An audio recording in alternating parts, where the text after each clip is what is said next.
complaints with the IEC. These range from suspicions of foul play and opposition parties campaigning outside voting stations. Despite the complaints and logistical challenges in some parts of the country, the Electoral Commission says it is satisfied with how the elections were conducted. Now, to talk me through this, I'm joined by the CEO of the IEC, Mosotho Moepya. Good to have you. Good morning, Leanne, and good morning to our viewers. How are you feeling? A little bit tired, or is it just this is just the way things are over this week? This is the way things are, but one must admit that, yesterday was a very long day. We've had a little bit of a break, some of us, last night. It was a long day, but I must say, towards the latter part of the day, things started to look a little bit not so good for the IEC, with ballot papers being found in Linwood Park, ballot paper boxes being found in Alex and other respective areas. Talk to me about this. What was going on there? I think it's important to point out that the incidents you are talking about are a subject of investigations by the police, but I can assure this nation in the following terms. In Linwood, in Dal Park, in Brakpan, and in Alex, these are ballot boxes that were counted, where party agents were present. They have been taken into account in the results that have been captured, but we are finding that people are vandalizing our storage areas where these ballot papers are kept, with a view to then raising doubt as to whether these ballots were taken into account or not. We have assured, and we will continue to assure this nation, that none of those situations that come to our attention will be left without being investigated, and we will make the facts clear. We are pleased to say, though, that none of those instances will affect the results of this election. All right, so what you're saying is that they have been counted, but the reality of the situation is that all ballot papers have to be kept for 6 months. So this is the fact that they are lying around. How do things like this happen? I know you're talking about the fact that you're being vandalized, but some falling off the back of trucks, some that are just lying around. I mean, they should be closely guarded and watched. Let's take a perspective that says two instances of ballots that have fallen off vehicles are known to us at this time. Two in the entirety of the country. We have two other instances, three in fact, of vandalism that has taken place it's not like it was in an open area. People have broken into facilities where we keep these things, Leanne. And that's the reality that we are dealing with. Of course, we regret that. But there is absolutely, it's not on account of being careless about these things. And I want to appeal to the nation to help us deal with the perpetrators of these crimes. These are just crimes that we need to deal with. The election and the management of this election is something that we take very seriously, and the safeguarding of the credibility of this election is something that we've said up front when we were preparing for the election, and we will do everything to uphold it. I suppose that's the thing when it comes to social media these days. Everybody is a reporter, everybody has a camera on their phone, and that's how we're finding out about these things, is that it's the normal average citizen that's reporting on it. Yes, no, and I appreciate that.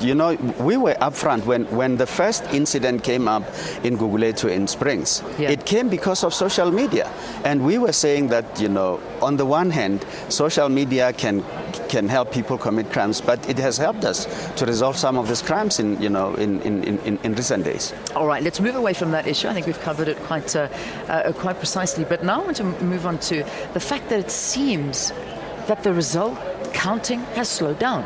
We're not moving. It's that the whole morning we've been here and we've been trying to update viewers as to what's going on, but it's been almost at a bit of a dead standstill. Why? What's going on? There are colleagues that are now going for almost 48 hours with less than 4 hours sleep.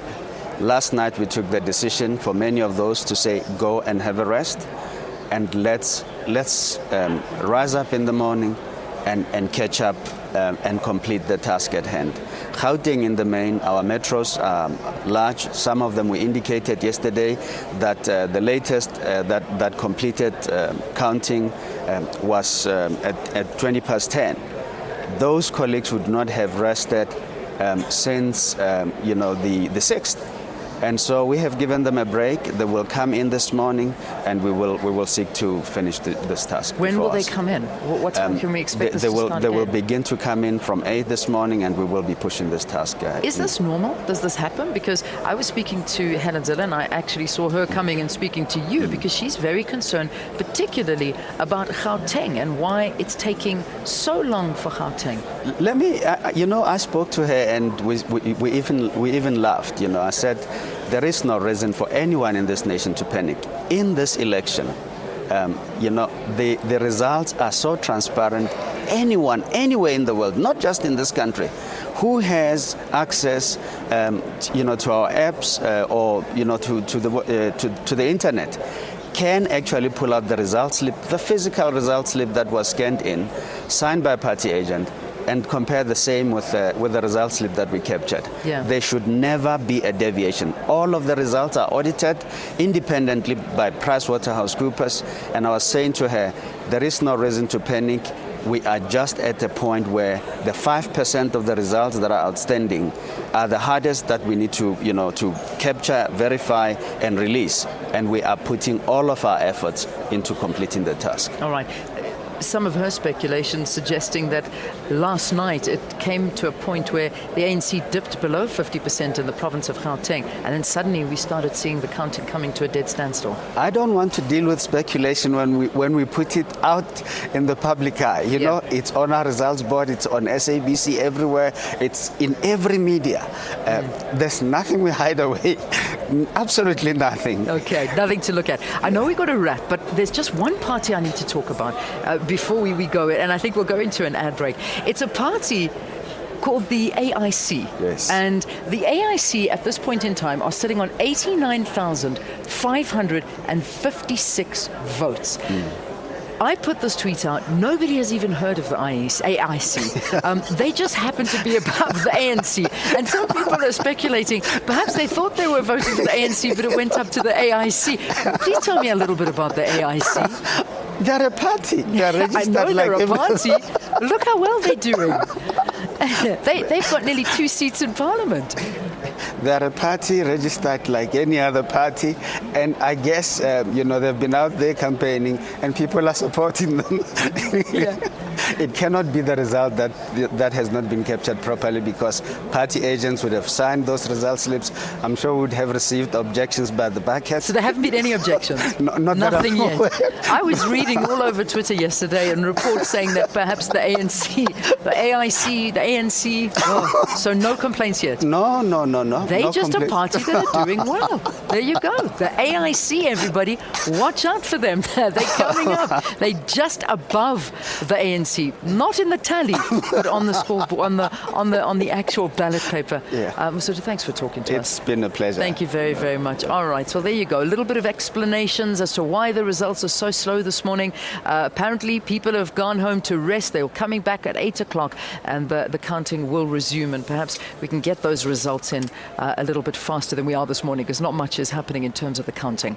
Tabiso, I know you're on the floor. It's over